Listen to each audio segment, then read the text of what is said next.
Të nderuar miq, jemi kthyer në studio për të gjithë ju që sapo hapët ekranin tuaj. Vazhdojmë në transmetim të drejtë për së drejti në një emision i cili merret me kërkimin e personave të humbur dhe të zhdukur. Patëm një shkëputje për të ndjekur edicionin e fundit të lajmeve në televizionin publik shqiptar.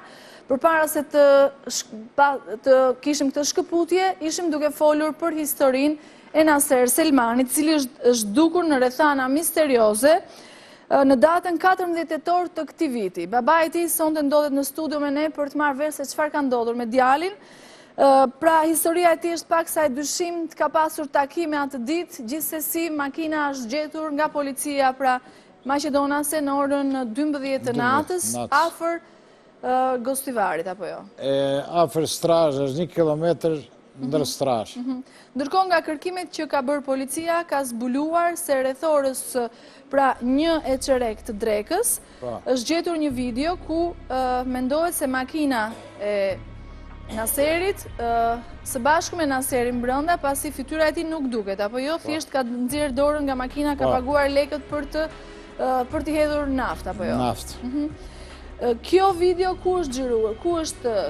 Mavrov. Në Mavrov. Kamera ku e ka. Në një pikë karburanti, apo jo? Karburant. Që nga i moment pra nuk dihet më fati i tij, nuk dihet se çfarë ka ndodhur dhe duhet marr parasysh se rreth orës 1 të drekës, kur është provuar nga rektori për ta telefonuar, telefoni i tij ka qenë i mbyllur. Në orën 1:03 është gjetur video, pra ai është gjendur në Mavrov duke kërkuar naftë në një pikë karburanti. Ndërsa në orën 12 të natës, mbas kërkimeve që ka bërë policia, familja, është gjetur makina e tij, pra në orën 12 të natës në Strazh, në një rrugë afër Gostivarit, apo jo. Brenda në makinë janë gjetur të gjitha, pra patenta, mjetet ditë identifikimit, është gjetur celularët të fikur, dhe çuditërisht ai nuk ka dalë nga dera e shoferit, por ka dalë nga dera e pasagjerit. Ndërkohë, të paktën kështu ka vërtetuar policia. Gjithashtu drita e kabinës brenda ka qenë ndezur, apo jo? Mendohet se ka pirë cigare, madje ka ngrënë dhe një çokoladë. Zakonisht hante pinte cigare, E pinte cigare. Çokolada hante nuk e di. Ja, u bëj këtë pyetje nëse ka qenë vetë ai që ka ngrënë çokoladë apo ka qenë ndonjë person tjetër, nuk i dim se çfarë. Se dimet. Nuk dihet. Ndërkohë këto ka dhënë policia dhe absolutisht nuk janë parë shenja dhune në makinë, nëse ai mund të jetë marrë me forcë apo jo, thjesht është vërtetuar se nuk ka dalë nga pra dera e shoferit, por nga dera e pasagjerit. Cila është arsyeja? Çfarë thot policia? Pse nuk ka dalë nga dera? Mos ka qenë bllokuar në një pemë? Një dru aty. Dru unë ka çelë derën. Dhe nuk hape makina. Të nderuar miq, siç e shikoni, historia e tij është vërtet misterioze, ndërkohë që unë do doja edhe një regjia të më ndihmonit me foton e Naser Selmanit për të gjithë ata persona që ndoshta e kanë parë mbas datës 14 tetor të këtij viti. Pra 14 tetor Naser Selmani sot duhet të jetë 31 vjeç. 15 tetor është në pasaportën televizive, ndërkohë që në 14 tetor ai ka dalë nga shtëpia. Në 15 tetor është shpallur i zhdukur nga policia maqedonase.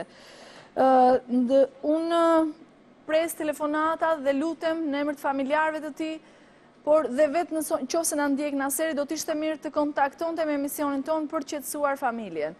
Ndërkohë, më thonë gazetarët se kanë mbritur telefonatat e para informacionin, megjithatë përpara se të shkojmë tek këto, unë do doja t'ja jepja fjalën Silva nga kërkimet paraprake që ju keni bërë kësaj jave. Jeni munduar të kontaktoni me persona të cilët ndoshta kanë parë për të fundit, me persona që janë marrë me kërkimet të familjes, me bashkëshortën e tij, si ka qenë atë ditë në mëngjes kur e ka çuar tek familja e saj së bashku me vajzat, sa i lidhur ka qenë me vajzat, pra çfarë flitet? Atëherë, ne jemi vënë në kontakt me bashkëshorten e zotit Naser, zonjën Shemsie, e cila na ka pohuar se në datën 9 nëntor Naseri ka qenë në Shqipëri, ka qenë së bashku me rektorin dhe pasi janë kthyer nga Shqipëria, ai ka qenë shumë i shqetësuar. Kur thoni ka qenë në Shqipëri në datën 9 tetor të po këtij viti. Dhe mendoj se ka qenë në qytetin e Korçës. Po, në qytetin e Korçës, për të shkak të një eventi, domethënë arsimor. Më pas, domethënë ai është kthyer ditën e mërkurë, domethënë në datën, domethënë ditën e martë, domethënë që është kthyer. Ai ka qenë i shqetësuar, ndërsa ditën e njëjtë shqetësimi i tij ishte akoma më i theksuar. Ajo e ka pyetur bashkëshortin se çfarë e shqetësonte. Fillimisht nuk ka pohuar diçka, por më pas ka shtuar se në punë, domethënë e shqetësonte diçka rreth punës. Domethënë e shqetësonte diçka rreth punës, po se çfarë nuk e ka treguar në lidhje me një faturë, në lidhje me një kontroll financiar, domethënë që është bërë në rektorat, por që për bashkëshortin ishte dyshim sepse kjo nuk mund të kishte lidhje domethënë me Naseri përderisa pozicioni i tij ishte shofer domethënë i rektorit. Ne jemi munduar të vijemi në kontakt dhe me rektorin, por për shkak të impenjimeve të tij nuk kemi mundur të lidhemi, kemi vënë kontakt me sekretaren e tij. Do përpiqemi gjithashtu që në ditën e vazhdim të kontaktojmë të. Jemi lidhur me shefin e policisë të Tetovës dhe të Gostivarit. Silvia, përpara se të më tregosh se çfarë të kanë thënë dhe nga policia, unë do doja të paktën nëse na ndjekin sonte rektori me cilin Naseri ka punuar, por dhe djalit i Shkëlqimi, do t'ishte mirë të kontaktonin me emisionin ton, pasi Shkëlqimi ka qenë personi fundit që ka takuar. Kanë qëndruar për rreth çerekore në makinën e Naserit, kanë biseduar, ky i fundit ka qenë shumë i shqetësuar, duam të dim se çfarë kanë biseduar atë ditë, sepse ajo ka qenë dhe biseda e fundit dhe mëtej ai nuk është parë më dhe nuk dim se çfarë drejtimi ka marrë. Atëre, policia çfarë në bazë të kontaktit që kemi pasur me zotin Shefik dhe zotin Shuvaip, domethënë shef të policisë të Tetovës dhe të Gostivarit, ata në kanë pohuar se largimi apo zhdukja e Naserit nuk na jep një arsye për të menduar se mund të jetë ushtruar dhunë, domethënë në largimin e tij. Pasi çdo gjë, domethënë qoftë makina që është lënë, domethënë e mbyllur, nuk ka patur shenja dhune. Kanë kontaktuar me shoqërinë e tij, me familjen dhe sërish nuk kanë gjetur një shkak që kanë bërë të dyshuar se mund të ketë ndodhur diçka e dyshim, se ai mund të jetë larguar me dëshirën e tij apo kanë qenë persona të tjerë që kanë detyruar domethënë largimin e tij dhe duke vënë që ne mos dim asnjë gjë se ai ku mund të ndodhet. Sipas policisë maqedonase mendojnë se ai ka bërë ndoshta një ikje të vullnetshme. Deri tani në këtë pikë, domethënë që janë domethënë kërkimet nga ana e tyre, meqense shenja dhune nuk ka, atëherë mendoj se mund të jetë domethënë një vetë largim nga ana e tij, por jo se kjo është vendimtare. Për faktin se ai mund të jetë larguar nga Maqedonia, kjo është pak e dyshim sepse ai pasaportën e ka pasur në shtëpi dhe familja ka pohuar se ai gjithmonë pasaportën e mbante me vete, vetëm atë ditë ai e ka lënë në shtëpi. Silva, duhet thënë këtu por dhe për familjarët e Naserit, por edhe nëse na ndjekin nga policia e Tetovës, të gjitha ata persona që janë duke u marrë me këtë histori, ne duke marrë shkas edhe nga eksperienca në emisionin ton dhe nga eksperienca të tjera cilat ndoshta do t'i përmendun pak më vonë, duam t'ju themi se ne nuk e dim nëse ai është larguar në mënyrë të vullnetshme apo jo. Përveç faktit se nuk ka marrë asnjë mjet identifikimi me vete. Një person që dëshiron të largohet, gjën e parë merr pasaportat, kartat e tij, çdo gjë për t'u larguar, ndërkohë që ai nuk ka marrë absolutisht asnjë mjet identifikimi. Çuditërisht historia e tij na ngjason shumë me një histori tjetër të një djali nga Kosova, Nexhat Arifit, i cili gjithashtu në Maqedoni është gjetur makina, janë gjetur gjithë mjetet e identifikimit me vete. Në makinë janë gjetur numrat telefonat celular, 2 telefonat celular të fikur, absolutisht asnjë dhunë, nuk është gjetur asnjë shenjë dhune brenda makinës dhe ky person edhe sot e kësaj dite vazhdon të rezultojë i zhdukur. Është zhdukur brenda territorit Maqedonas. Dua t'ju them se historia e Naserit është rasti i tretë i cili është denoncuar në emisionin ton.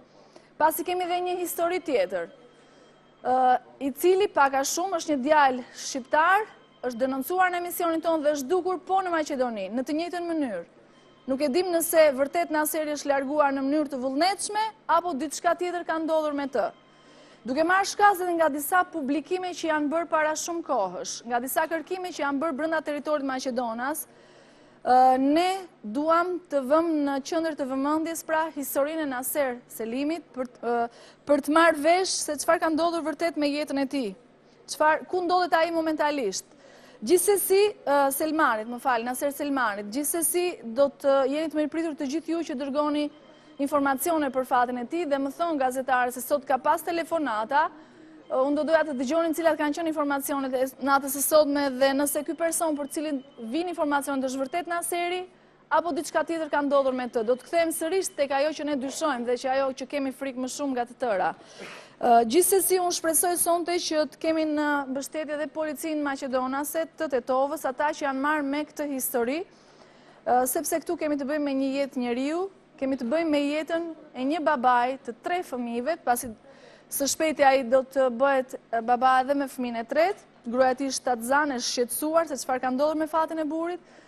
Dhe shpresoj që të bëhen të gjallë sonte edhe rektori, personi me cilin ai ka punuar dhe djali i tij, është personi i fundit që e ka parë dhe ka biseduar për çerekore në makinën e Naserit.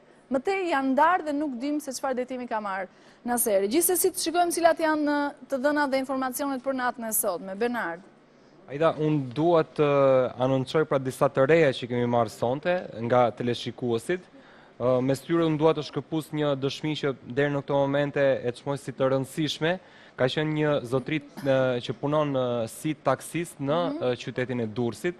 Ai ka theksuar se me datën 28 tetor, 28 tetor, pra përpara disa ditësh. Atëre, jemi gjithmonë, nëse ka persona që e kanë parë mbas datës 14 tetor, unë do t'ju lutesha me njerë të kontaktoni me misionin tonë. Është ky zotri i cili punon taksist? Taksi... Dhe i ka parë më 28 tetor, mendon nga bazohet. Atëherë, unë do t'a them komplet informacion si që ka dhënë zotria në mënyrë që të vim në ndihmë edhe personave të tjerë që ndoshta mund t'a kenë parë. Zotria pra thekson se me datën 28 tetor të këtij viti e ka marrë në zonën e plazhit tek Hotel Romana.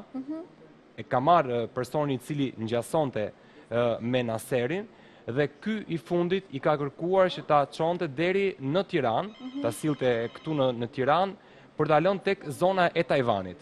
Për ta lënë tek zona e Tajvanit. Pra dhe njëherë ku e ka marrë Bernard? E ka marrë përpara Hotel Romanës. Hotel Romanës në Durrës. Ku ai pra ishte duke qëndruar. Kjo është edhe arsyeja pse ju pyeta pak më përpara gjatë publicitetit se në çfarë hoteli, sepse kemi të dhëna nga familjarët se Naseri e preferonte shumë Durrësin, madje vinte për pushime çdo verë në Durrës me familjen e tij, vetëm këtë verë të kaluar ai nuk ka qenë. Mëtej, zotria vazhdon dhe thot... Benar, të kërkojnë ndjes, do ju lutesha regjis, më jepni dhe njërë foton e Naserit për këtë zotri cili ka telefonuar dhe që ne do doja të sigurohesh edhe njërë nëse ky person që ka marrë në taksin e ti, e ka marrë dhe njërë në Hotel Romana, apo jo, dhe ku e ka zbritur? Në Hotel Romana tek zona e plazhit në Durrës dhe ka zbritur përpara Tajvanit. Në qoftë se është i njëjti person, vërtet.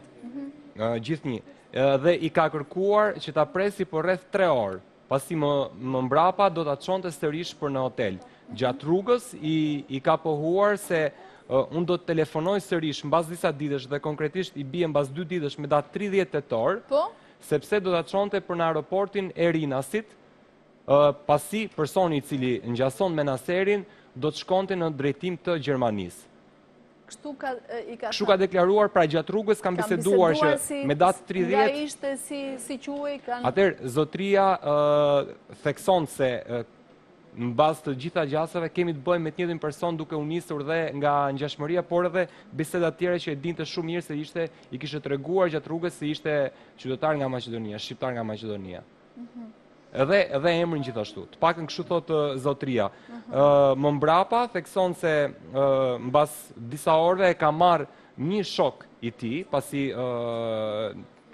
personi i cili ngjason me Naserin nuk kishte telefon me vete, e ka marrë një shok i tij dhe i ka kërkuar pra që ta çonte sërish për në drejtim të Durrësit. Benar, për ta vërtetuar këtë fakt, do t'ju lutesha nëse na ndjekin momentalisht nga ky Hotel Romana në Durrës, në plazh, në zonën e plazhit. Në zonën e plazhit, do t'ju lutesha edhe një herë të kontaktoni me njëherë me emisionin ton. Jemi duke u munduar të gjejmë një numër kontakti, momentalisht nuk kemi.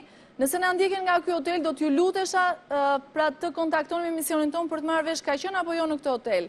Një person nga Maqedonia me emër Naser Selmani. Të paktën, siç i kishte deklaruar gjatë rrugës, personi i cili ngjason me Naserin i kishte thënë se kam edhe miqësi me pronaren e këtij hoteli. Pra nuk e dim se sa i sakt ka qenë, por gjithsesi këto janë detajet. Edhe më e rëndësishme që i ka deklaruar me datë 30 tetor, ai kishte ndërmend të nisej në drejtim të Gjermanisë nëpërmjet aeroportit në Tereza. E ka bërë këtë telefonat, e ka çuar në Zotria aeroport? nuk thekson se i është bërë ajo telefonat. Atëre nuk e dim ka qenë Naseri apo jo, gjithsesi zotria deklaron gjithmonë duke u bazuar nga foto, le mos nxitohemi se ka shumë persona që ngjasojnë me njëri tjetrin, kjo na ka ndodhur në emision, por të shpresojmë që ky person vërtet ka qenë Naseri. Kryesori është jetë gjallë dhe pastaj gjithë të tjera të rregullohen. Kjo është ajo që ne duam të zbulojmë momentalisht. Ka diçka tjetër, Silva, folët po? Në lidhje, dua të theksoj dhe për informacion që dha Bernardi, ai ka zbritur në zonën e Tajvanit dhe ka kaluar nga ana e djathtë. Kjo do të thotë që ai nuk ka hyrë brenda në Tajvan. Ka kaluar në anën e djathtë përballë Hotel Dajtit apo diku në lokalet të nga ana tjetër? Nga ana e Shallvareve. Po ka kaluar nga ana e djathtë dhe nuk ka hyrë në Tajvan.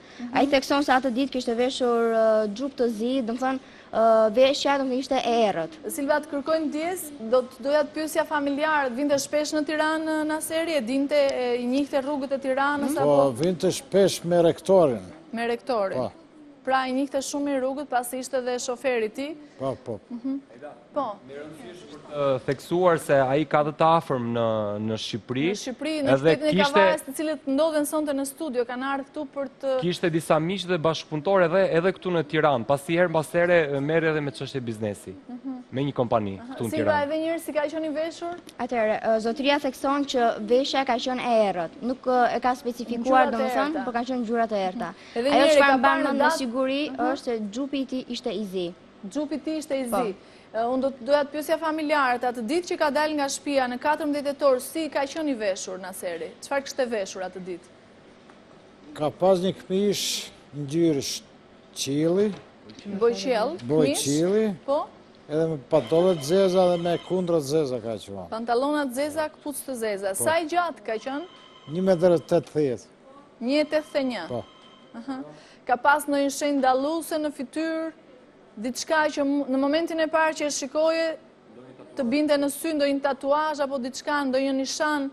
Jo, nuk ka pas. Nuk ka pas. Sy çfarë ngjyre i ka pas? Si të kaltët. Bojqiell. Bojqiell. Atëre, 1,81 m i gjatë, atë ditë që ka dalë nga shtëpia, këmish bojqiell, pantallona të zeza, këpucë të zeza. Po. Jemi gjithnjë në pritje të informacioneve të tjera. Ndërkohë, Silva, zotria deklaron se atë ditë ka qenë i veshur me ngjyrat e errta. Gjithashtu, ai thekson, domethënë me siguri që është Naseri.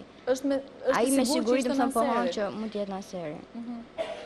Unë do doja dëshiron zotria të flasë në ajër.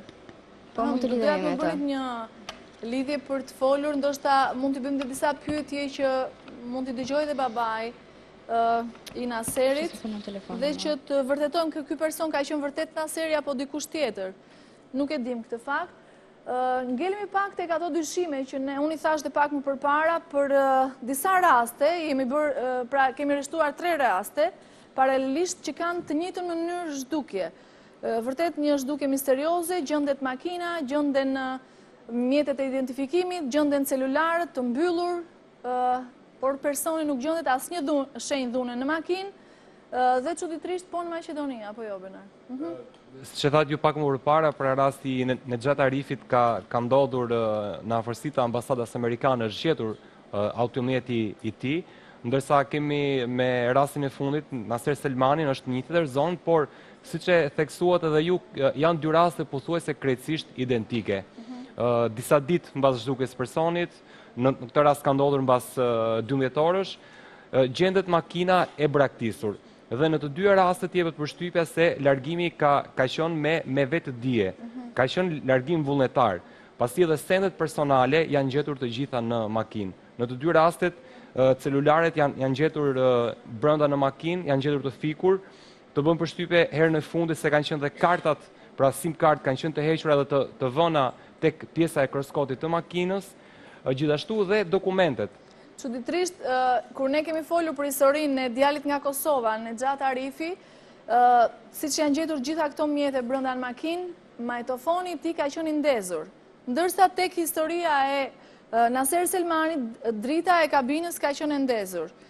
ndoshta janë pra element që mund të mos kenë dhe lidhje me njëri tjetrin, gjithsesi ne jemi gazetarë këtu, i kemi shtruar të gjitha këto në tavolinë dhe na duken të njëjtat zhdukje pak a shumë të ngjashme, në të njëjtin territor dhe në të njëjtën mënyrë. Personat vazhdojnë të rezultojnë të zhdukur, por ne sonte këtu jemi për historinë e Naser Selmanit, çfarë ka ndodhur vërtet me të. Nëse është gjallë, unë do doja të kontaktonte urgjentisht me emisionin tonë pasi familjarët janë të shqetësuar për fatin e tij. Ndërkohë që pres të kontaktojme ne të gjitha ata persona që e kanë parë mbas datës 14 tetor të 2011. Ka dalë vetëm një person momentalisht, i cili në datën 28 tetor e ka transportuar, pra e ka marrë në taksin e tij nga një hotel në plazh në Durrës dhe e ka sjellë tek Tajvani. E ka pritur 3 orë dhe më tej e ka çuar sërish po në Durrës në të njëjtin hotel. Hoteli quhet Romana në plazh Durrës. Nëse na ndjekin pronarët e këtij hoteli do t'ju luteshim të kontaktoni me emisionin tonë për të marrë vesh nëse vërtet në këtë datë në hotelin e tyre ka qenë i strehuar ky person. Pra ka fjetur aty Naser Selmani. Kemi diçka tjetër? Po. Linja numër 1 zotëria në telefon. E kemi linja numër 1 regjia. Kemi zotrin i cili ka dhënë këtë informacion. Mirëmbrëma zotri. Mirëmbrëma Ida, ju urojmë për emisionin që keni. Faleminderit. Faleminderit shumë. S'ka gjë. Te Naserin unë e kam marrë ke Romana në plazh. Po? Dhe e kam dërgu dëmçosh ke Tajvani. A mund ta shikoni edhe një herë foton e tij zotri nëse flasim? Po, e kam pa, se këtë emision për njek. Jeni sigurt që ky person ka qenë? Po, ky është, ky person, rasbat lasën, tha dhe emrin. Po, si ju tha? Më tha dhe moshën. Po? I thash, je beqar, je martumën. Ky më tha, jam beqar, më tha herë. Pastaj, herë në dytë, tha, jem martumën dhe kam i gocë. Vi gjithmonë këtu në plazh, tha. E frekuentoj shumë, tha, hotelin Romana, tha, vi gjithmonë nga 2 muaj, tha, çdo vit, ka 10 vjetë që di, tha. Të më qosh ke Tajvani, qova ke Tajvani, tha, më prit, tha. Po? Aty unë, vone i gjiro për gjetë parking, nuk gjeta parking, edhe ika. Po? Ka gje ora 8 e darkës. 8 e darkës? Po, ky nuk hyni ke Tajvani mene, për moj rrugën djatës, pa kalurën. Po, e kuptoj. Aty pastaj, unë vone i gjiro për gjetë vend parkimi, nuk gjeta, vend parkimi dhe ika. Nga aty ika erdha shpi, në orën 11 telefonaj shoku këtit. Aty u kishe nejtë ky. Kur thoni shoku i këtij, ku shok? Personi që janë mojnë telefon, i thash ma jep Naserin telefon, thashun. Po? Po Naseri sa doli, tha, për të morë 2 taksi prapë, tha, me e qu, tha. Thashun, faleminderit shumë për Naseri, thashun, po unë nuk kam mundësi, se unë nuk jeta parking të janë. A ju nuk e quat sërish në Durrës? Jo, se kam transportu. Aty e thash, moj taksi, se ka taksi sa dush, thashun e tiki. Tha, unë nuk e kam të, tha, vetëm moja në telefon, tha, dhe e përqë për dhe e përqë, tha. Ka taksi sa dush dhe të shkoj e tjetës. E keni ruajtur të numër telefoni të shokut të ti? Jo, se kam rujtë, ku t'ju që dhe natë kjo punë. E kuptoj. Sa i gjatë ishte Naseri, e mbani më në sa i gjatë ishte? Badaj kalote, 1.75 i kalonte. 1.75 i kalonte. Po, më thave këte, mas 2 ditë shta unë dhe ikë, gjatë bisedë dhe rrugës, mas 2 ditë shta unë dhe ikë në Rina, sa, dhe ikë për Gjemani, tha, ke mundësi, tha, me marrë, me më qu, po, thash, kam, thash, numrin e ke, thash, me në telefon, edhe të qoj, tha. Gjatë rrugës që ju bët nga Durrësi në Tiranë, biseduat nga ç'vendi i Maqedonisë ishte? Po, tha, jem nga Gostivari, tha. Kam 10 vjetë, tha, që e frekuentoj të plazhin e Durrësit ke Romana, tha. E të pronarën e kam shok, tha.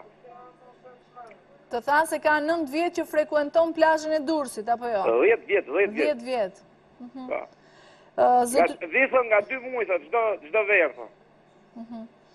Datën ju e mbani mend, apo jo? Data 28, 29, kështu ka qenë. 28, 29. Po. Zotri, unë ju falenderoj shumë, keni diçka për ta pyetur? Ju falenderoj. Si ka qenë i veshur edhe diçka tjetër? Si ishte i veshur atë ditë, mbani mend? Ai në makinë mund ka hyrë me bluzë me kratë shkurtë, edhe xhupin ma ka vendosë ke sendili mras me xhup zi. Ati po desh ati zotëris, jepi numrin tim, vitë moj me mu kontakt, vinë esët moj kontakt me mu në Durrës, ta që dhe i ka hoteli, që të pyset e recepcioni, a ka qenë, a s'ka qenë.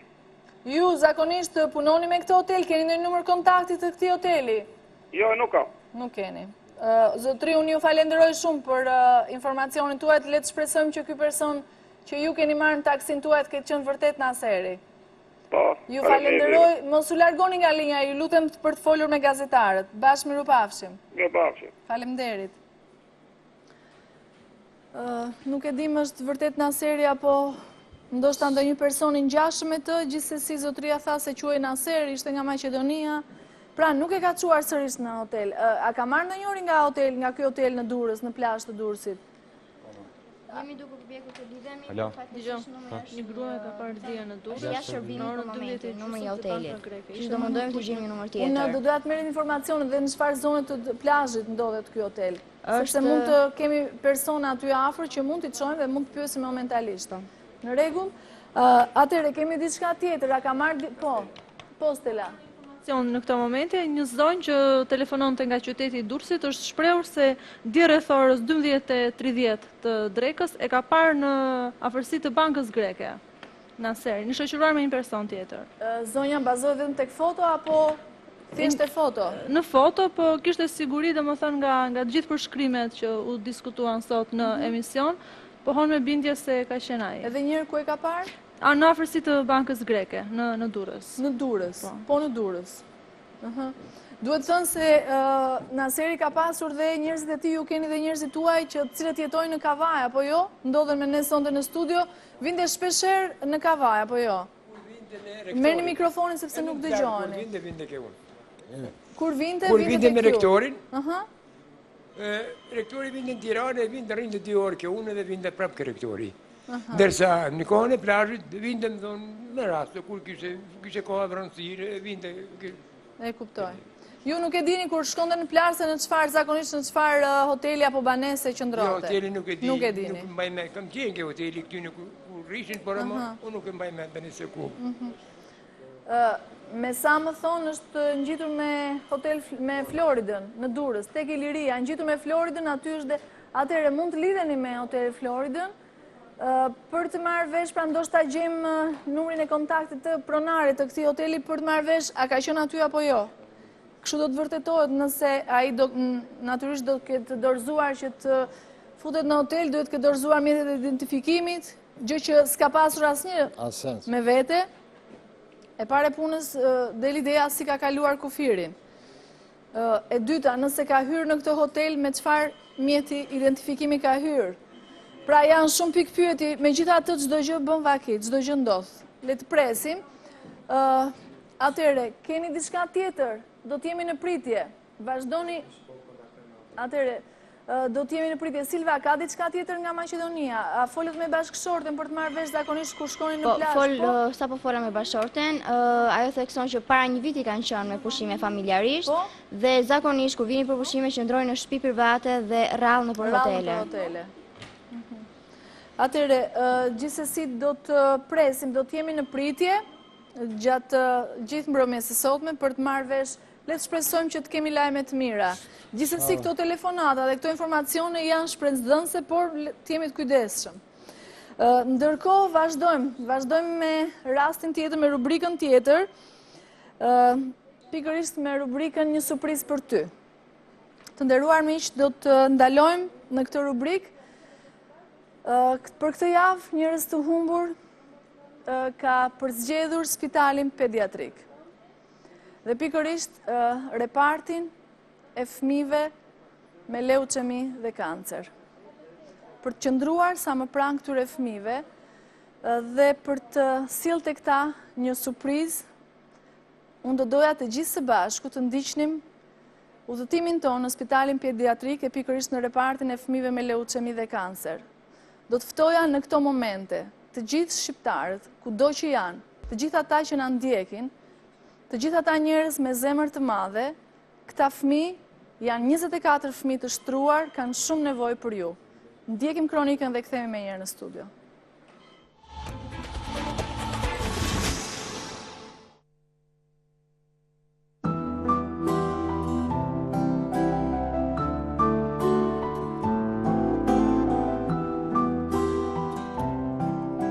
Në rubrikën Një surprizë për ty, njerëz të humbur është përpjekur të sjellë tek ju histori të cilat na kanë prekur të gjithëve. Jemi munduar të trajtojmë fenomene të ndryshme. Përfundimi, gjithë secili prej nesh është përpjekur të përfshihet sadopak, duke dhënë ndihmën e tij. Le infinite volte che mi verrai a cercare. Destinacioni ynë i radhës ishte reparti i pediatrisë në Tiranë, në katin e dytë të së cilit qëndronin fëmijë të prekur nga sëmundja e leuqemisë. Filluam t'i njihnim nga afër, me gjithë dhimbjen që ndjenim në shpirt për ta. Siamo indivisibili. U munduam që atyre mos t'ju transmetonim atë për asnjë moment. Siamo già così lontani.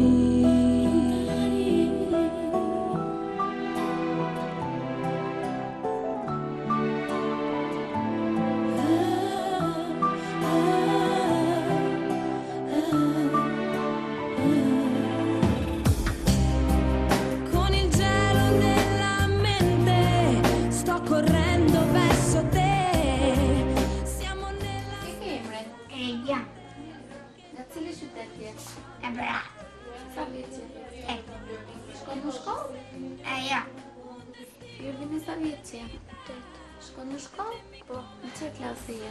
Në të tretë. Sa kohë ke qenë këtu? S'kam shumë. Një muaj. Ka marrë malli për shokët e klasës? Po. Ke motor ose vlla? Kam një vlla. Më të vogël apo më të madh? Më të madh. Ka marrë malli? Po. Po këtu kush kujdeset për ty?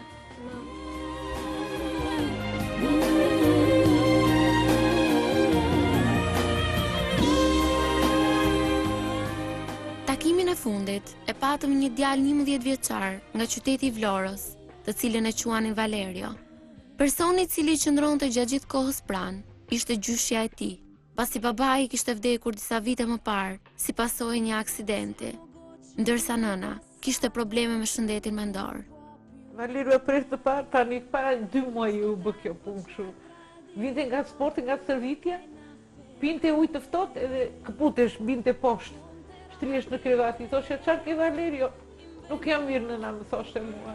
Jam smur, thoshe, më dhëm këma, thoshe, më dhëm koka. Kishte të vjella, kishte gjëra kështu. Edhe pastaj fillova vajta e çova në atë, e çova në spital në Vlorë, atje, edhe atje më tha pastaj që i bën një analizë urgjent. Si më mbajtën 2 ditë atje, të nesër ka nisur me ambulancë ka marrë doktor në spital në Tiranë. Pastaj fillon këto, po kujdesesh një vjet, falenderoj shumë atë doktorit Donoj që ma ka bërë këtë djalin që ma për në këtë gjendje sot.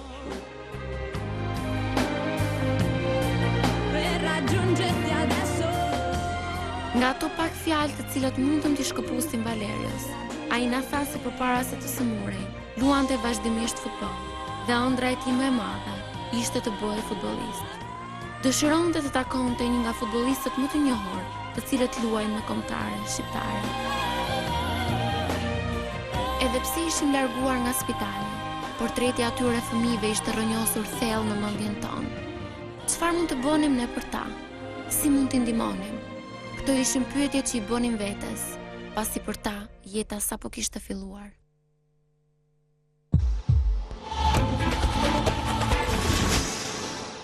Pra, si që ndoshët, pamjet flasin më shumë se çdo fjalë. Ne këtë herë, pra, ndaluam tek Valerio, por siç e pat, aty kishte shumë Valerio, shumë fëmijë të tjerë të cilët kishin nevojë për dashuri, kishin nevojë për mbështetje, më shumë se kur. Dua t'ju them se menjëherë ditën e ende, unë vetë personalisht së bashku me gazetarët, ditën e ende javës së kaluar, menjëherë një ditë mbas emisionit, shkuam vetë personalisht unë me gazetarët në këtë repart. Thjesht e kisha të dëgjuar, të nderuar miq, hera e parë që unë përballesha me fëmijë të cilët vuanin nga leuqemia, nga kancerit, të cilët ishin detyruar të bënin kimioterapi për të gozhduar ndoshta në thonjza sëmundjen e tyre. Këtu dua të falenderoj doktoresh Donjeta Balin për mbështetjen. Vërtet këta doktor janë heronj Edhe më ka bërë përshtypje se në zyrën e kësaj doktoreshe, në murin e saj ishin poezit që këta fëmijë i bënin doktoresës, ose siç e quajnë ata, dona, pasi ajo ishte familiarizuar, dhe në momentin që i vetmi person që i qëndronte afër ishte kjo doktoreshe, e cila shkonte çdo mëngjes, ju uronte mirëmëngjesin dhe ishte pranë tyre. Menduam që edhe ne së bashku me ju, duke ju sjellë këto pamje, të gjithë secili nga ju mund të gjejë mënyra nga më të ndryshmet për të qenë afër këtyre fëmijëve, të cilët kanë kaq shumë nevojë në këto momente të vështira të jetës së tyre për dashuri dhe për çdo gjë që ju keni mundësi të jepni për ta. Siç e pat, ne ndaluam tek Valerio, i cili kishte një histori jashtëzakonisht të dhimbshme. Valerio, babai i tij nuk jeton më, por nëna e tij është me probleme të shëndetit mendor dhe ai është rritur nga dy gjyshrit e tij në kushte shumë të vështira ekonomike dhe përveç kësaj, para 2 muajsh ai goditet nga kjo sëmundje pra. Kishte shumë dëshirë të luante futboll, luante edhe më përpara dhe kur unë e pyeta, më tha se cila është dëshira jote, çfarë do të bësh kur të rritesh? I thash, më tha se kam dëshirë të bëhem futbollist. Ëndra e tij ishte thjesht, çfarë dëshironi, thash, dua të takoj, tha, një futbollist të kombëtares shqiptare. Dhe njëri nga këta futbollist të preferuar, ndiqeni, çfarë ka ndodhur? Kjo është surpriza që ne kemi për të gjithë ju dhe kemi pasur për Valerin. Kush ka qenë nga futbollistët e kombëtares? Sepse të nderuar miq, zakonisht në këto histori, artistët, sportistët, të gjithë këta njerëz janë mjaft të ndjeshëm ndaj këtyre historive dhe unë dua të falenderoj pikërisht këtë futbollist, i cili është Hamdi Salihi, e falenderoj nga zemra së bashku me një futbollist tjetër, Muzakën, i falenderoj nga zemra pasi megjithëse ishin të ngrumbulluar, sepse në datën 11 është ndeshja kombëtare, e kombëtares tonë, megjithëse ishin të grumbulluar, për 1 orë kohë kërkuan leje dhe thanë do vim patjetër të qëndrojmë afër Valerios. E realizuan, Hamdi Salihu udhtoi nga Austria, erdhin këtu në Tiranë, së bashku me ne shkuam në spitalin pediatrik për t'ia plotësuar këtë dëshirë dhe këtë ëndër Valerios. Ndjekim çfarë ndodhi.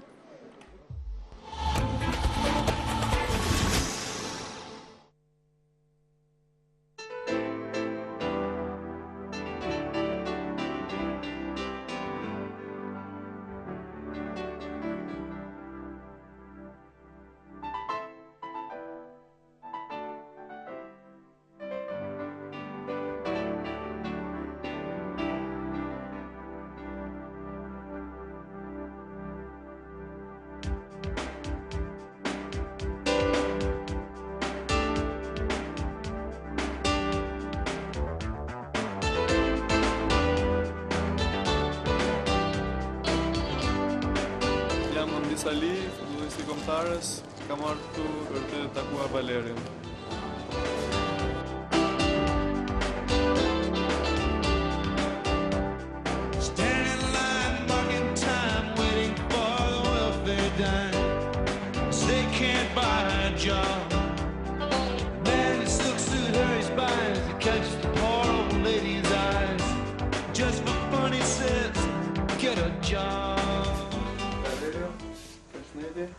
Jam i shoku joti? Një? Po. Kush jam? Hamdi Sali. Më ka marrë këtu se më kanë thonë se ti lumë futboll, edhe lumë shumë mirë. Po. Qa lumë? Sulmus? Na duhet një sulmus i ri, po, më kanë thonë se ti lumë futboll mirë. Po. Edhe për te ka marrë me taku, edhe me të përshëndet në gjithë emër gjithë çunave të ekipit kombëtare, si ti i njeh të gjithë. Edhe të kam se edhe një panel të ekipit kombëtar. Kjo është panela me numrin 18 e imja. Tashi kur të bash ti futbollist, do më japësh panelën tënde. Ndihesh mirë? Po do bëhesh i fortë shpejt. Do dalësh nga këtu dhe të fillosh stërvitjen. Shumë mirë. Edhe do më premtosh se do bëhesh lojtar i mirë, a? Okej. Edhe panelën do mbaruash. But don't you believe them?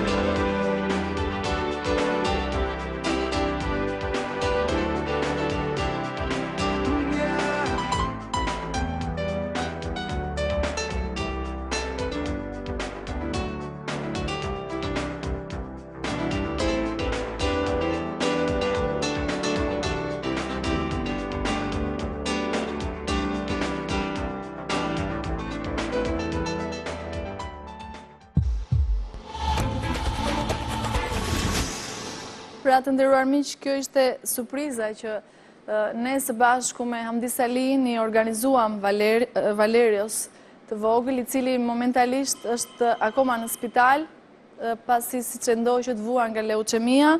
Unë dua të falenderoj Hamdi Salin, futbollistin tonë kombëtares, përveç asaj fanelle, ai e ndihmoi, kontriboi dhe ekonomikisht për Valerion. Nuk donte ta përmendte këtë, por unë dua ta them pasi është shumë fisnik veprimi i tij. Siç ju thash, ishte i grumbulluar dhe megjithatë ai kërkoi leje vetëm për të shkuar pranë këtij fëmie. E falenderoj nga zemra, por njerëz të humbur ka menduar që për këta fëmijë dhe një surprizë tjetër, të cilën do ta organizojmë gjatë kësaj jave për t'u organizuar pra diçka pikërisht në pavionin e tyre. Të gjitha këto që ne do të bëjmë në vazhdim për këta fëmijë, të cilët siç e thash kanë shumë nevojë për mbështetjen tuaj. Nëse doni të ndihmoni për ta, mund të klikoni në faqen tonë zyrtare www.njerëztëhumbur.org, aty do të njiheni më nga afër me këto histori dhe me të gjithë të dhënat në rubrikën Një surprizë për ty. Ndoshta surprizën tjetër për këta fëmijë ne do t'ja u transmetojmë javës që vjen. Gjithsesi, siç ju thash dhe pak më përpara, këta fëmijë kanë shumë nevojë për ju në shumë drejtime. Unë, me sa më thonë, ndërsa ju ndiqnit kronikën, në studio kanë mbritur telefonatat e para dhe ka pasur telefonata për Valerion, po se da.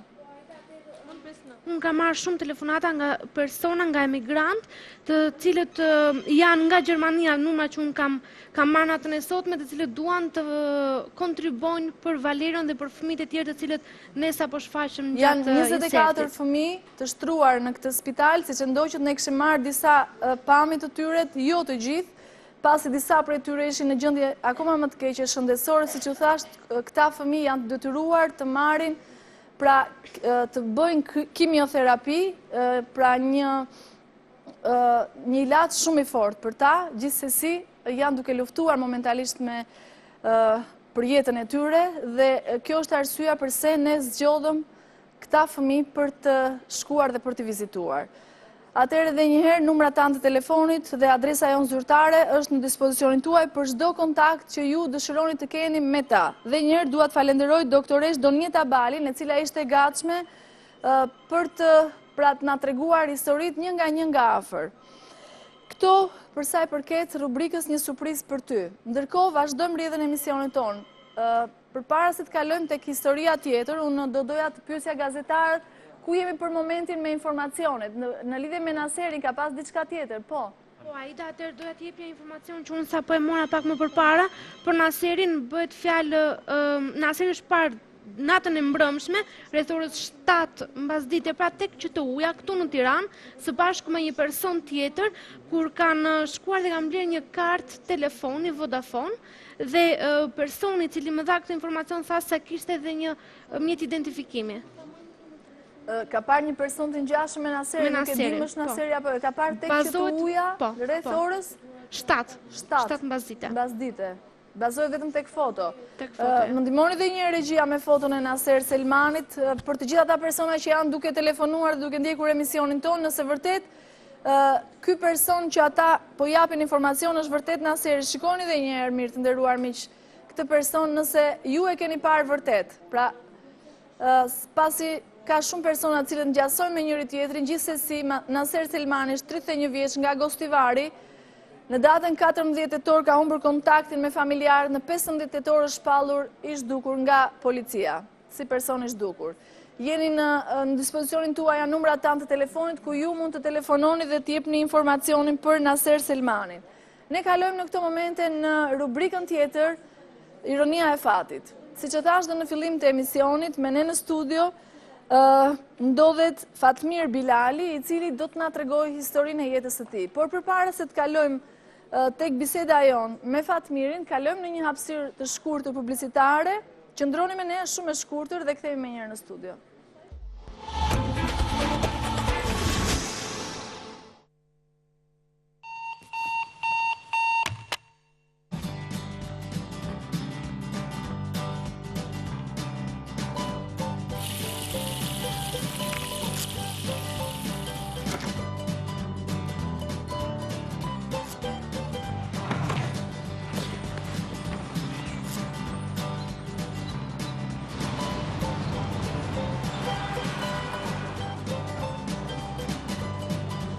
këtë? Familja. Ndërtoni komunikimin sipas nevojave tuaja. Për herë të parë, abonentët individual me kontratë mund të përfitojnë nga të njëjtat paketa ashtu sikurse edhe abonentët e bizneset. Tashmë shumë përfitime nëpërmjet planit Plus Personal. Plus, si që ka ënda. Rreth 400.000 shqiptar kanë përdorur të drejtën e tyre për të lëvizur të lirë dhe pa viza në zonën Schengen që prej mesit të dhjetorit të vitit 2010. Më pak se 4% e këtyre qytetarëve është refuzuar kjo e drejtë për shkak të problemeve të tyre me drejtësinë në shtetet europiane. Pothuajse një vit pas nisjes së lëvizjes së lirë për qytetarët shqiptar në zonën Schengen e Europë, shifrat tregojnë për një ecuri normale të kësaj lëvizje dhe një respektim të plotë të detyrimeve nga qytetarët shqiptar. Liberalizimi i vizave nuk është përdorur nga shqiptarët si një mundësi për të ikur nga Shqipëria, por si një mundësi për të lëvizur të lirë për biznes, turizëm apo për të takuar njerëzit e familjes. Le të vazhdojmë të respektojmë këto të drejta. Të gjithë ata që mendojnë se mund të përfitojnë duke kërkuar azil në ndonjë shtet të Bashkimit Evropian gabohen, pasi do të kthehen menjëherë mbrapsht dhe pasojat do të jenë vetëm individuale duke u ndaluar atyre hyrje në zonën Schengen, ndërsa ata që ende nuk janë kthyer të llogarisin kohën e mbetur dhe të mos shkelin afatin 90 ditë të qëndrimit, pasi në të kundërt edhe ata nuk do të mund të përfitojnë nga kjo e drejtë për një kohë të gjatë. Respektoni detyrimet dhe mos lëvizni pa marrë masat e duhura që përballojnë udhëtimin tuaj. Vetëm në këtë mënyrë, të gjithë ne do të mund të vazhdojmë të shijojmë lirinë e lëvizjes pa viza në zonën Schengen në Europë.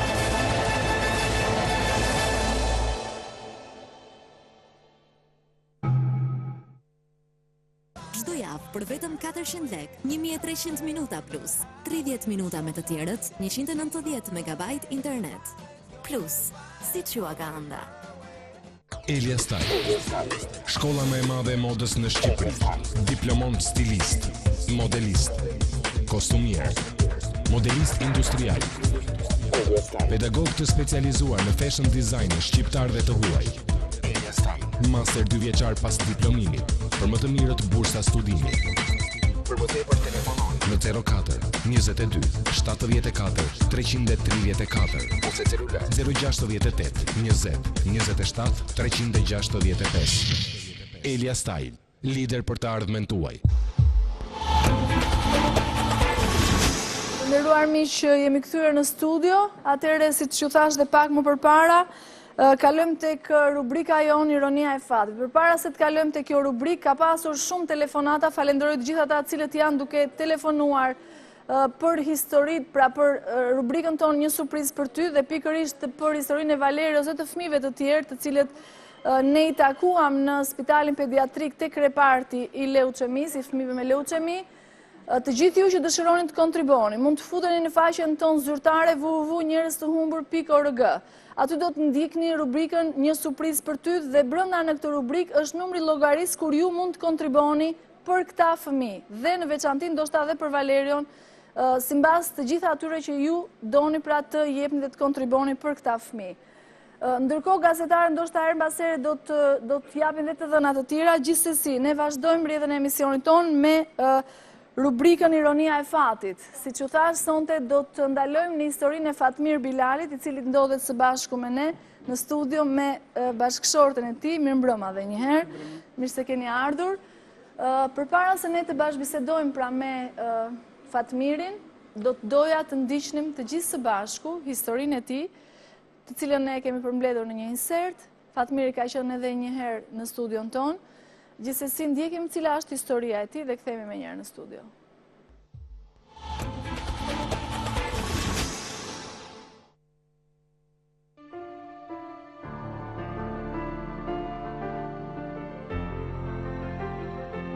Ndonë se prej 14 vjetësh, i larguar në një vend të huaj, dëshira dhe malli për të parë nënën që e lindi nuk u shua asnjëherë. Ai është Fatmir Bilali, i cili ende nuk e ka përmbushur qëllimin e tij. U lind në 13 janar të vitit 1968 në kryevizë të Kavajës.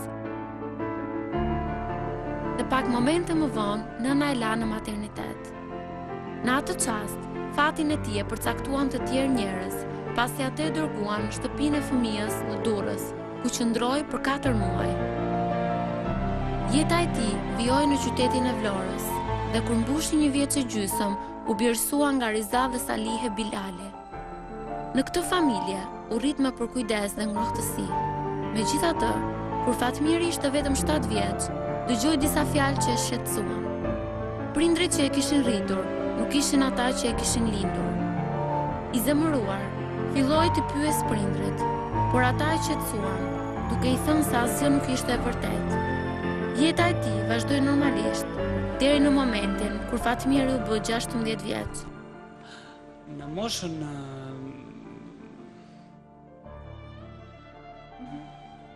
16 vjeç, kur bëj një paraushtarak në Vlorë, atje kur më folën Fatmir Bilali, vendlindja Kryevit Kavaj. Kryevit Kavaj. Po. Edhe ju befasove apo jo? Po, edhe ngela kështu, thash, ç'ne Kryevit Kavaj? Unë kam lindur në Vlorë, nuk di të kam lindur në Kryevit Kavaj. Më vjen shokej zotëri, tha ai oficeri, që ti Kryevit Kavaj. Atje nuk, do thënë unë piva, nuk flisja më fare, do thënë u shkatrova komplet.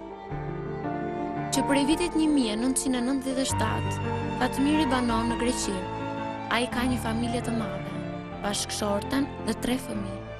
Sot, 43 vjeç, ende shpreson se nëna e tij është gjallë dhe do ta takojë shumë shpejt.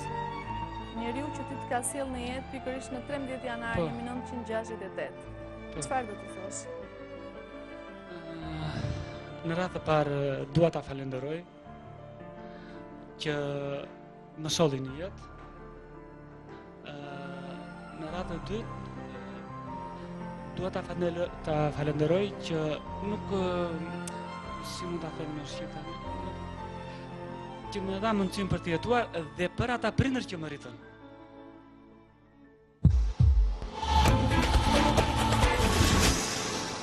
Kjo ishte historia e Fatmirit dhe të gjitha ato që ai ka përjetuar gjatë fëmirisë, apo jo?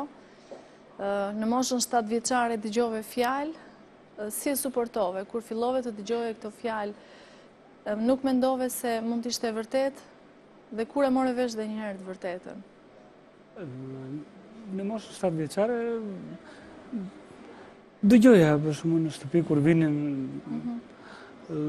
vizitë njerëz për shembull dhe pyesnin maman për shembull sa vjeç e more, jo. Këto biseda bëhesh në syrin tënd apo? Në syrin tim, po pa kuptuar.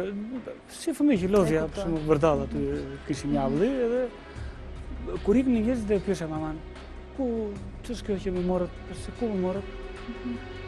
Mamaja e drejtë muhabetin edhe thoshte që të morëm në një kështu nuk e di si mund të ta them, nuk gjeja dot.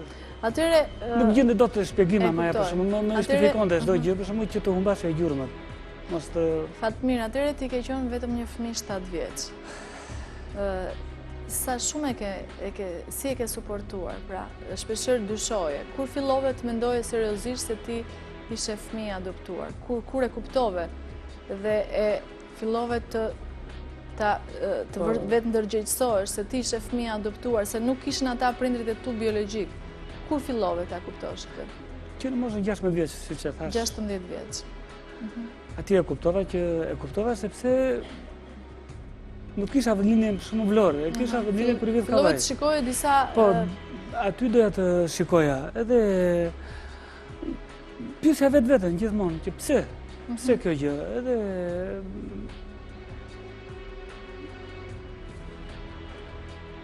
fillove më tej, pra 16 vjeç, kuptove që ishe fëmijë birësuar. Po. Kur fillove të kërkosh për nënën tënde? Ose kur fillove, pra, në momentin që more vesh se ishe fëmijë birësuar, dhe ti fillove me njëherë të marrësh vesh, kërkimi jot ishte të gjeje të vërtetën, apo jo? Po, në moshën 16 vjeç, për mua u shkatrua çdo gjë, nuk kisha, do të thënë, nuk më shkonte mendja për as për të mësuar, as për të vazhduar një ëndër timen, për shembull që kisha shumë ëndra që doja të realizoja, do të thënë, u presh çdo gjë. Në moshën 18, a 19 nuk mbaj mend tani mirë, po pa vajtur ushtar, u futa në një ndërmarrje. Aty me shoqëria më shikonte, isha shumë i afruar me shoqërinë, edhe kam patur shumë miqësi të mirë, shumë kështu. Atje, si që thash edhe në program, kam e parë që... Fillove të kërkoje seriozisht... Në arshim të Vlorës, aty... Mora diçka që doja. Diçka konkrete, sepse kështë dëgjuar vetëm fjalë që nga mosha 7 vjeçare, por në moshën tënde 18 vjeçare gjeti diçka konkrete që e vërtetoi plotësisht dyshimet e tua dhe ato që ti more vesh më vonë se ti ishe fëmijë i birësuar. Tani e bërë baba, apo jo? Ke familjen tënde, je emigrant në Greqi. Sa fëmijë ke? Kam 3 fëmijë. 3 fëmijë, të tërojnë. Faleminderit. Në momentin që u bëre baba pra dhe fëmijët e tu janë rritur, apo jo? Po. Çfarë mendon për fëmijërinë tënde? Tek shikon ata që rriten me 2 prindër, pra? Nuk u di si mund ta shpreh. Kur njoh Anushën, mendoja që në radhë të parë mendoja të bëja fëmijë, edhe të kisha një njeriu tim, një gjakun tim, që të më donte tamam, si do një nëna fëmijën apo babai fëmijën, kështu e mendoja, sepse e kisha këtë boshllëk. Po, përpara se ti të krijoje familjen tënde, pra kishe një boshllëk se nuk ishe një person të gjakut tënd, që ta kishe të afërm, apo jo? Kjo të ka shqetësuar gjatë gjithë kohës. Dhe ndërkohë të ka shqetësuar fakti se kush do jetë nëna ime, cila është historia e jetës time. Pra, fillove të kërkosh rrënjët e tua, apo jo? Shiko, kur mora vesh që kisha Anusën, që më tha Anusja që jam shazan, atëre për mua ishte, të thënë, u qëllën të gjitha, u hapën të gjitha ato që, për shumë që mungesën që kisha, si mund të them. Edhe atje pastaj më lindi ideja që unë do kërkoj. Pra, kur u bëre prind, kur u bëra prind që asë nuk e kisha parë fëmijën, për shumë se ishe shazan edhe Nusja gjithmonë më shtynde. Që miri do bëjmë një kërkim, kam qef ta bëjmë këtë kërkim, dua ta bëj. Pavarësisht se prindit më ronin, edhe tani prindit nuk më ndodhen më. Nuk jetojnë më? Po, kanë shumë vite që kanë vdekur. Prindit birësues? Po. Fatmir, çdo të thotë të mos dish nga e ke prej ardhin, të mos dish kush të ka sjell në jetë, cilat janë rrënjët e tua. Shiko, je si një njeri për shembull as në qiell as në tokë. Je njeri në ajër. Për mua kjo është. Se s'është gjë, për shembull, nuk është gjë lehtë mos të dish për shembull se nga e ke prej ardhin tënde. Është nuk e di, se di. Vasilika, ju keni krijuar një familje të lumtur, megjithëse larg Shqipërisë, por jam e bindur që zemra dhe shpirti është këtu, apo jo? Po. Ndërkohë që si ka qenë pra kjo ndacake e shpirtit të Fatmirit në kërkim të nënës? Po. Sepse ju e keni përjetuar, keni qenë personi që jeni më afër ti, apo jo? Gjithmonë, domethënë me Fatmirin që në momentet e para që jam njohur, e kuptoja që diçka i mungonte. Sado që mundohesha që të isha sa më afër me të, t'i jepja dashurit, që do kaloja në martesë të bëja fëmijë, që të kisha barkun time të gjitha, po prap, sidomos kur u bëra vetë nën, kuptova atë, domethënë dhimbësurinë e nënës me fëmijën dhe fëmia me nënën, dhe e kuptova domethënë saktësisht Fatmirin se çai mungonte. Edhe që aty domethënë vazhduam kërkimet. Donim me këmbgulje të madhe ta bënim këtë gjë, por kur arrinim deri aty që mendonim se bëm diçka, na dilte një pengesë shumë e madhe dhe të gjitha i linim në anë edhe vazhdonim me problemet tona, sepse Fatmiri ka pësuar problem nga ana e shëndetit, pësoi një aksident të vështirë, e gjithë këto vite për arsye shëndeti kanë rrjedhur ngjarjet që u vonuan deri këtu. Megjithatë shpresojmë që edhe tani nuk është vonë. Tani e mirë apo jo? Kryesora të këqijat i kemi lënë. Unë shpresoj që ndoshta që nga sonte të hapet një faqe re në jetën tuaj dhe në historinë tuaj. Do më plotësoj shumë. Shumë vështirë, shumë. Fatmir, e ke menduar shpeshherë se si mund të jetë ajo apo si mund të ketë qenë jeta e saj? Cila është arsyeja pse të ka braktisur, sepse fakti që ti ndodhesh këtu ja ke falur të gjitha, apo jo? Po, ashtu është, sigurisht. Është shumë e vështirë, tashmë je bërë prind vetë, është shumë e vështirë për një nënë për ta braktisur fëmijën, për ta lënë. Megjithatë flasim, kthehemi vite mbrapa dhe flasim pikërisht në vitin 1968, në ato rrethana, në një vend, pra në një fshat me shumë mentalitete, nuk e dim se sa e vështirë mund të ketë qenë jeta e saj, si ka qenë mosha e saj. Të gjitha këto janë enigma që jam e bindur që ty të shoqërojnë gjatë gjithë jetës tënde, por si e mendon, si e ke menduar shpeshherë atë? Në radhë e parë unë, si që thash, që unë ja kam falur gjithçka. As nuk më intereson asnjë. Unë mua më intereson që ta takoj, që ta di që është nëna ime. Do të thënë nuk, edhe të vazhdoj me atë. Nuk dua të pres asnjëherë, derisa unë të roj. Unë jam një umi fituar për mua, që një në humba dhe një në gjeta. Mua kështu më duket, nuk e di si mund ta kuptoj. Ajo që ti kërkon thjesht dëshiron të japësh dashuri, apo jo? Po. Dhe jam e bindur ta përqafosh një herë fort. Më ka munguar për shembull në dy gjërat më të shtrënda të jetës time, do të thënë e prisja të më vinte. Ditën që unë jam bërë dhëndër, nuk e pas njëri të të shoqërojë? Jo, s'kam patru, po gjithmonë shikoja nga dera. Se mos më shikoja një njeri të dyshimt në derë. E prisja këtë. Shpresuar gjithmonë që ajo të të kërkonte, apo jo? Edhe rasti i dytë kur unë përsova një aksident shumë të rëndë në Vlorë, edhe kur unë kam qenë në spital në Janin, kur u futa në operacion, takova nusen, kisha dhe një fotografi të djalit të madhit, binjakët nuk i kisha, edhe nuset nuk ja shpreha, se ishte dhe shazane dhe nuk doja ta lëndoja, thash, o zot, thash, sikur të shikoja edhe një nënën e vërtet, edhe pastaj le të vdes. Këte kisha në mendje, këto ishin dy gjërat më të shtrenjta të mia. Masë sonde realizohet çdo gjë ajo që nëse ajo të ndiqte sonte, çfarë do të thosh? E dua shumë. E dua shumë edhe them të kem motra dhe vëllezër. Më ka munguar shumë kjo gjë në jetë. Shumë fare, shumë. Kisha shumë qef. Le të këtë qenë edhe martuar me një tjetër njëri. Sepse ajo nuk e dim se si ka vijuar jeta e saj. Tani njerëz jemi, neve logjikojmë të gjitha gjërat.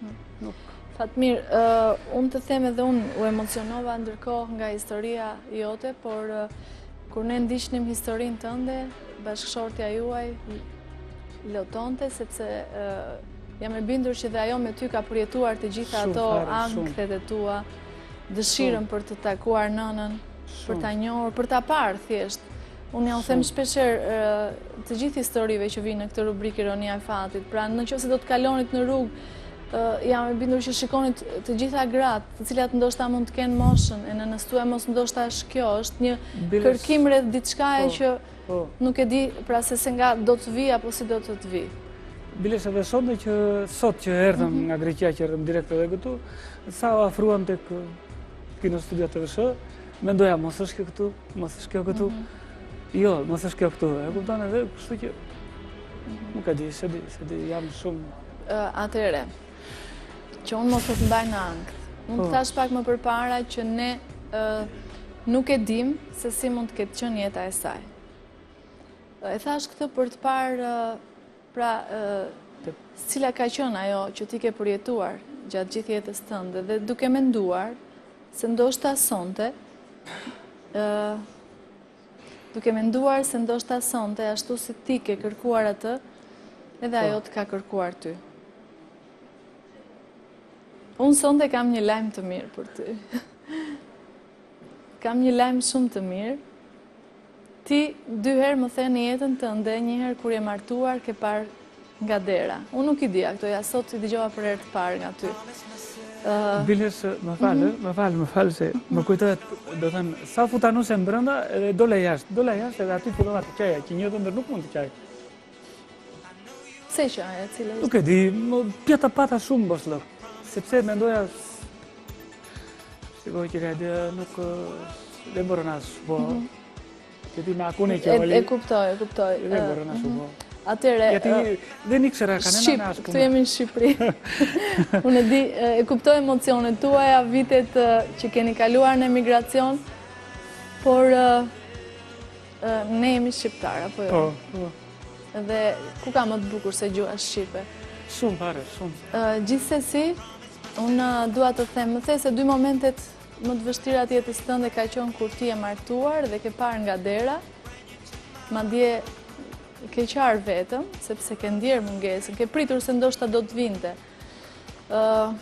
Dhe herë e dytë kur ti ke qenë për të hyrë në një operacion shumë të vështirë dhe ke thënë se të paktën ta shikoj një herë dhe pastaj të ndodhi çfarë të ndodhi. Dhe sonte ndoshta është nata e tretë, që ti nuk je në një pozicion të vështirë. Jo. Sot je shumë mirë. Dhe unë të thash jo pa qëllim që sonte ndoshta do të hapet një faqe re në gjithë historinë tënde, të jetës tënde. Pasi ne ta kemi gjetur nënë.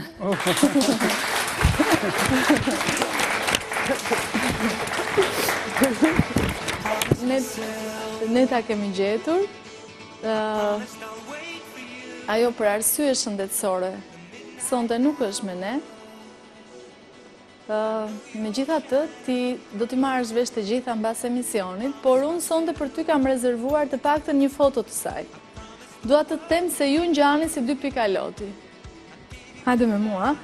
Për të parë foto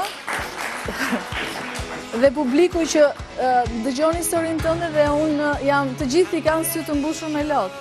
Pasi kjo është nëna jote. E cila ashtu si ti ke vojtur për të, edhe ajo ka vojtur shumë për ty, por nuk ka vetëm kaq, ti më the pak më përpara se dëshiron të kesh motra dhe vëllezër. E po ja, ti gjete një familje të madhe, ke motra dhe vëllezër. Faleminderit shumë. Të cilët momentalisht nuk jetojnë në Shqipëri, janë larg Shqipërisë, por të gjitha këto do t'i themi më vonë. Kryesorja është që unë jam e bindur që ti këtë foto do ta mbash me vete dhe mbas emisionit ne do të flasim të gjitha detajet e tjera të cilat ne kemi respektuar që mos t'i publikojmë për ty dhe për atë. Po, faleminderit shumë për këtë, është dhurata më e madhe që më ka bërë. Unë të thash e treta e vërteta. Po. 2 herë ke qenë në pozicionet vështira dhe ajo nuk ka ardhur. Sonte ka qenë një ditë thjesht e zakonshme, ndoshta në pamjen e parë, por që për ty të ka për të ngelur në memorje për shumë vite të tëra, Fatmir, sepse ti sonte ke gjetur sa vjeçje, mbas sa vitesh? Pas 43 vjetëve. 43 vjetëve nënën tënde. Unë ju përgëzoj, dhe për punën mrekullueshme. Faleminderit shumë. Faleminderit shumë, Fatmir, të uroj gjithë të mirat dhe mos ndajeni më kurrë. Unë do të doja që ajo të ishte këtu sonte me ne, por ja u thashtë pak më përpara për arsye shëndetësore nuk është, por ju do të takoni, do të flisnin me një herë sa ne të mbarojmë, do t'ju themi detajet të vazhdueshme. Ju falenderoj shumë për lulet, për shëndes dhe fëmijët tuaj që jam e bindur që na ndjekin, apo jo? Na ndjekin sonte. Dhe shpresoj që mos ndajeni më kurrë. Ndërkohë që do të largohesh ndoshta nga Shqipëria këtë herë me zemrën plot. Po. Me zemrën plot. Kjo është më kryesorja. Pastaj të tjera do t'i sqaroni me njëri tjetrin më vonë. Dhe ajo ka pas një jetë shumë të vështirë, me shumë probleme, cilat ti do t'i mësosh më vonë, do kuptosh arsyet e vërteta. Përse për ty fati ishte ndryshe. Megjithatë, ti ke një fat shumë të mirë, sepse ke një familje të lumtur dhe kjo është më kryesorja, dhe 3 fëmijë dhe një bashkëshorte e cilat ka qëndruar pranë gjithmonë. Unë ju përshëndes dhe shpresoj të keni që nga nata e sotme vetëm ditë të bukura dhe të lumtura. Ju falenderoj dhe ju. Atëherë të nderuar miq, kemi ardhur pra pikërisht tek historia e fundit për natën e sotme. Fatmiri më në fund do të kontaktoj me nënën e tij. Ne kemi gjetur atë, vendin se ku ajo ndodhet dhe rëndësi ka që ata do të takohen dhe për të mos u ndarë më asnjëherë. Ndërkohë, unë do doja të pyesja gazetarët, ku jemi me rastet që kemi publikuar sonte? Aida ka pasur persona cilët kanë dashur që të kontribuojnë për rastin e Valerës. Do të më lejosh besoj që të përmend disa prej tyre, sepse telefonatat kanë qenë të shumta. Falenderojmë Agron Rahimin nga Zvicra, i cili ka kontribuar me një shumë prej 500 eurosh.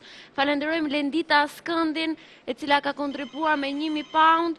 Falenderojmë Gazment Salihin, i cili ka kontribuar me 300 franga, Vezir Islamin dhe shumë shqiptarë të tjerë të cilët janë bashkangjitur natën e sotme me misionet për të ndihmuar pra këta fëmijë të cilët janë me të vërtetë në nevojë. Faleminderit. Falenderoj nga zemra dhe dua t'i përshëndes. Sepse unë të nderuar miq që kam thënë në startim, në fillim fare të emisionit Njerëz të humbur për këtë sezon.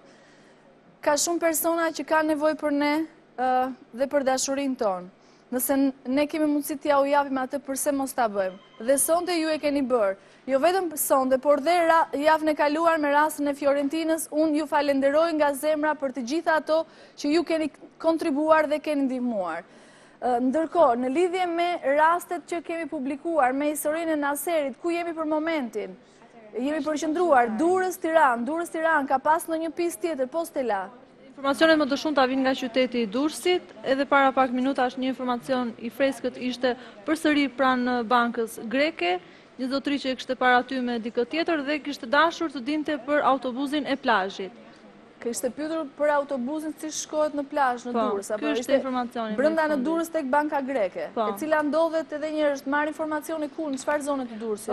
Afër qendrës, me sa jam në dijenin nëse zgabohem, ka qenë ora 14:30 e drekës. Informacione të tjera për Naserin, Bernard? Ka patur dhe informacione të tjera që kanë ardhur nga qyteti i Tiranës. E kam parë këtu në zonat të ndryshme, por ndoshta për mos krijuar konfuzion tek teleshikuesit. Po, kam parë një person të ngjashëm, një person të ngjashëm. Gjithnjë flasin për një person të ngjashëm, derisa ta vërtetojmë, nuk mund ta themi me siguri. Ndërkohë, unë do doja të vinit në dieni dhe policinë e Durrësit për të marrë vesh nëse ky person është apo jo Naseri, duke verifikuar. Atëherë më thatë se pak më përpara keni gjetur numrin e telefonit të pronarit të hotelit. A kontaktuat me të? Është i padisponueshëm. Ndërkohë, ka diçka tjetër Silva? Informacionet e përgjithshme këto kanë qenë, megjithatë kemi informacione të tjera të cilat duam të verifikojmë përpara se të japim diçka që ndoshta nuk është dashur. Atëherë për Naserin ka informacione të rëndësishme. Ndërkohë nga Maqedonia ka pas ndonjë telefonat për Naserin. Po? Mira, është të verifikojmë një herë më pas ti transmetoj. Atëherë, për rastet e tjera ka pasur diçka post, Seda? Për rastin e Teuta Rahmanit që ne prezantuam në fillim të emisionit ka pasur disa informacione për në Londër sërish dhe për Vladimir Isufa, një rast i cili ne natën e sotme nuk e publikuam. Unë kam marrë një telefonat nga një person i cili ka dhënë disa informacione mendoj se të rëndësishme për të. Për herë të parë mbas kaq vjetësh, pra Vladimir Isufa, mos harrojmë, ka humbur në vitin 1990 kontakte me familjarët. Po, Bernard. Nuk dua të harroj edhe një herë që ka patur nga fillimi i emisionit kur prezantuam pasaportën televizive të Leonard Shoshit, që kanë mbledhur po prap informacione. Për Leonardin. Për Leonard Shoshin gjithnjë nga Italia. Ndoshta javës që vjen do të kemi dhe atë foton për të bërë krahasimin e personit që është gjetur pra në Rom, i kapur nga gazetarët italianë si Barbon dhe të paktën sipas ekspertëve që dhe familjar, por dhe ne personalisht kemi pyetur, mendohet se ky person është vërtet Leonard Shoshi. Ndoshta javën e kaluar do t'japim të dyja fotot për t'i krahasuar dhe për të gjithë ata që na ndjekin nga Roma pasi ky person është parë në Rom. Po, Janela. Shinaida, dua të them se kanë bërritur informacione të rëndësishme, mendohet se dhe aktualisht që ne flasim, ai vazhdon jetën e tij normalisht në Athinë.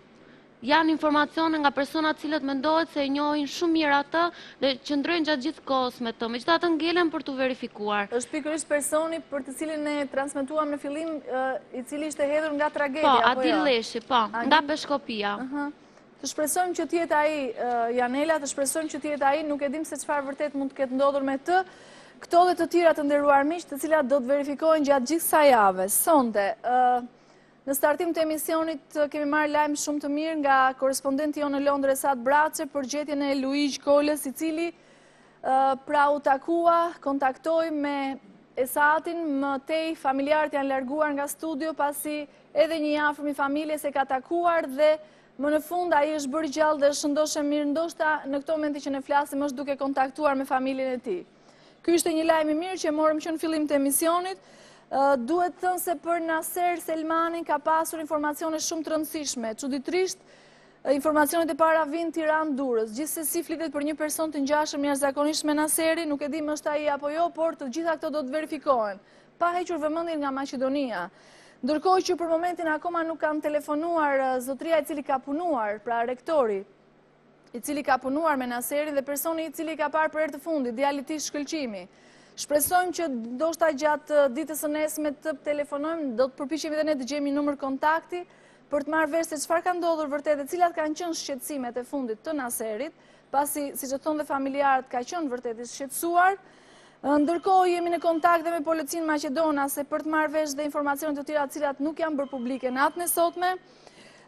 Fatmiri ka marrë vesh pra për ekzistencën e nënës së tij. Falë ndihmesës tuaj, ju falenderoj gjithë ju që keni telefonuar dhe keni ndihmuar për gjetjen e nënës së Fatmir Bilalit. Gjithashtu për historinë një surprizë për ty, pra, dhe pikërisht për atë që ne kishim përgatitur, falenderoj të gjithë ata të cilët janë duke telefonuar. Nëse doni të kontriboni, po ja u përmend edhe një herë, klikoni në faqen tonë zyrtare www.njerëznumër.org. Aty do të gjeni rubrikën një surprizë për ty ku janë të afishuar numrat e llogarisë për të ndihmuar këta fëmijë. Të nderuar miq, kemi ardhur në fund të emisionit. Ritransmetimi i kësaj nate do të jetë përsërisht nesër, rreth orës 10:30. Ne ndodhemi në zyrat tona për të pritur telefonatat tuaja. Falenderoj të gjithë ata të cilët kanë punuar gjatë gjithë kësaj jave për realizimin e emisionit, stafin tim, të gjithë bashkëpunëtorët e televizionit publik shqiptar, të cilët realizojnë këtë emision. Unë ju falenderoj shumë për vëmendjen, për mbështetjen tuaj. Do të takohemi javës që vjen, deri atëherë natën e mirë dhe mirupafshim. Natën e mirë.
Po këto? Familja. Ndërtoni komunikimin sipas nevojave tuaja. Për herë të parë, abonentët individual me kontratë mund të përfitojnë nga të njëjtat paketa ashtu sikurse edhe abonentët e bizneset. Tashmë shumë përfitime nëpërmjet planit Plus Personal. Plus, si që ka ënda.